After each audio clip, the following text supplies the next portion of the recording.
कभी ऐसा होता है कि काम कुछ और कर रहे हैं और दिमाग कहीं और ही चला जाता है? अगर हाँ, तो चिंता मत कीजिए, आप अकेले नहीं हैं।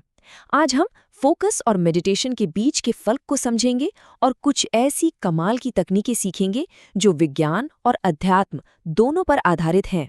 एक बहुत ही आम सवाल है, फोकस और मेडिटेशन, क्या ये एक ही चीज है?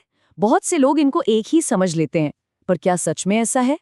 चलिए, इसी कंफ्यूजन को सबसे पहले दूर करते हैं, क्योंकि बेहतर फोकस की यात्रा यहीं से शुरू होती है। तो आज हम क्या-क्या कवर करने वाले हैं? पहले तो समझेंगे फोकस और मेडिटेशन का फर्क। फिर फोकस का असली मतलब क्या है, उसको बढ़ाने की कुछ बाहरी और आंतरिक तकनीकें। और आखिर में वो सीक्रेट जिससे लेजर शार्प फोकस हासिल किया जा सकता है। तो चलिए शुरू करते हैं सबसे बड़े सवाल से, फोकस बनाम मेडिटेशन। इन दोनों में आखिर फर्क क्या है? ये समझना इसलिए जरूरी है क्योंकि तभी तो हम सही तकनीक इस्तेमाल कर पाएंगे, राइट? इसको ना एक सिंपल से उदाहरण से समझते हैं। मान लीजिए फोकस एक औजार है, जैसे एक छेनी जिससे पत्थर तोड़ा जाता है, और मेडिटेशन वो उस छेनी से बनाई गई एक खूबसूरत मूर्ति है। मतलब साफ है, फोकस एक स्किल है जिसे हम डेवलप करते हैं, प्रैक्टिस से सीखते हैं, और मेडिटेशन वो स्टेट है, वो शांति की अवस्था है जो उस अच्छे फोकस से हासिल होती है। अच्छा, अब जब हमने ये फर्क समझ लिया है तो थोड़ा गहराई में चलते हैं। आखिर ये फोकस है क्या चीज़? क्योंकि किसी भी चीज़ को सुधारने से पहले ये तो पता होना चाहिए ना कि वो है क्या। एकदम सरल शब्दों में कहें तो फोकस का मतलब है आपकी प्राथमिकता। अभी इसी वक्त जरा सोचिए, आपकी जिंदगी में नंबर 1 प्राथमिकता क्या है? क्या चीज़ है जिसे आप सबसे ज्यादा वक्त और एनर्जी देना चाहते हैं? बस वही आपका फोकस एरिया है। चलिए, अब आते हैं प्रैक्टिस पर। कुछ ऐसी तकनीकें जो आप आज से ही शुरू कर सकते हैं। पहले बात करेंगे बाहरी तकनीकों की। ये बहुत सिंपल हैं और हमारी देखने की शक्ति यानी गेजिंग पर आधारित हैं।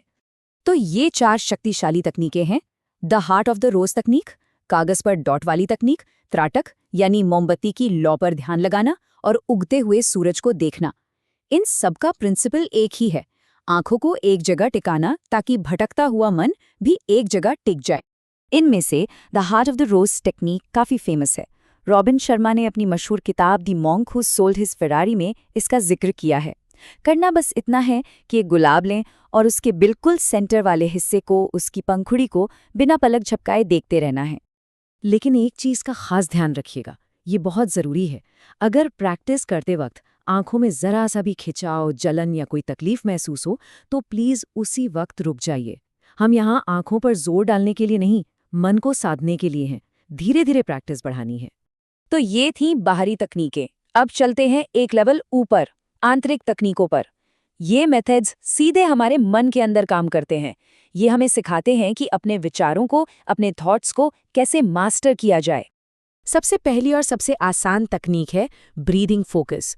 कुछ नहीं करना, बस आराम से बैठिए, आंखें बंद कीजिए और अपना पूरा ध्यान अपनी सांसों पर ले आइए। सांस कैसे अंदर आ रही है और कैसे बाहर जा रही है, बस इसको महसूस कीजिए। ये ना सिर्फ फोकस बढ़ाता है बल्कि आपको तुरंत शांत भी करता है। अगली तकनीक थोड़ी अलग है। इसे कहते हैं ट्रांसेंडेंटल मेडिटेशन या भावातीत ध्यान। इसमें हम एक बीज मंत्र या सीड मंत्र का इस्तेमाल करते हैं। मतलब एक ऐसा शब्द जिसका कोई मतलब ही ना हो। ऐसा क्यों? ताकि हमारा मन उसके मतलब में न उलझे, सिर्फ उसकी आवाज पर फोकस कर पाए। इसे करना बहुत आसान है। स्टेप 1, कोई भी बेमतलब का शब्द चुन लीजिए, जैसे स्टम, टक या पुक, कुछ भी। स्टेप 2, आंखें बंद करके इस शब्द को अपने मन ही मन शांति से दोहराइए। अब जरूर आपके मन में दूसरे ख्याल आएंगे, तो स्टेप 3, उन्हें आने दीजिए, उनसे लड़िए मत, बस उन्हें जाने दीजिए। और स्टेप 4, आहिस्ता से अपना ध्यान वापस उस शब्द पर ले आइए। ये शब्द एक एंकर की तरह काम करता है आपके मन के लिए। और अब आती है तीसरी और सबसे शक्तिशाली आंतरिक तकनीक, दी अल्फा वेव तकनीक। इसको आप सेल्फ हिप्नोसिस भी समझ सकते हैं। इसमें हम अपने ब्रेन को अल्फा स्टेट में ले जाते हैं, जो कि एक गहरी रिलैक्सेशन की स्टेट है।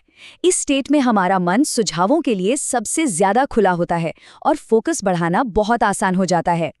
इसको कैसे करना है? आराम से लेट जाएं और शरीर को एकदम ढीला छोड़ दें। पहले अपनी सांसों पर फोकस कीजिए जब तक आप बिल्कुल शांत ना हो जाएं। फिर महसूस कीजिए कि आपका शरीर बिल्कुल हल्का हो गया है, जैसे हवा में तैर रहा हो। और जब आप इस गहरी रिलैक्सेशन स्टेट में पहुंच जाएं, तब धीरे धीरे खुद को पॉजिटिव सुझाव दें, जैसे मेरा फोकस बढ़ रहा है या मेरा मन एकदम शांत है। तो अब तक हमने 2 तरह की तकनीकें देखी हैं, बाहरी जो आंखों से जुड़ी है और आंतरिक जो मन से। लेकिन लेजर शार्प फोकस का असली राज क्या है? असली जादू तब शुरू होता है जब हम इन दोनों को मिला देते हैं। तो हमारे पास आप कह सकते हैं 2 टूल किट है। एक बाहरी टूल किट जिसमें गुलाब, डॉट या मोमबत्ती की लौ जैसी चीजें हैं, और एक आंतरिक टूल किट जिसमें सांसें, मंत्र और सेल्फ सजेशन है। और यही इस पूरे विश्लेषण का सबसे जरूरी पॉइंट है। असली लेजर शार्प फोकस पाने के लिए आपको दोनों तरह की तकनीकों को प्रैक्टिस करना होगा, बाहरी और आंतरिक दोनों।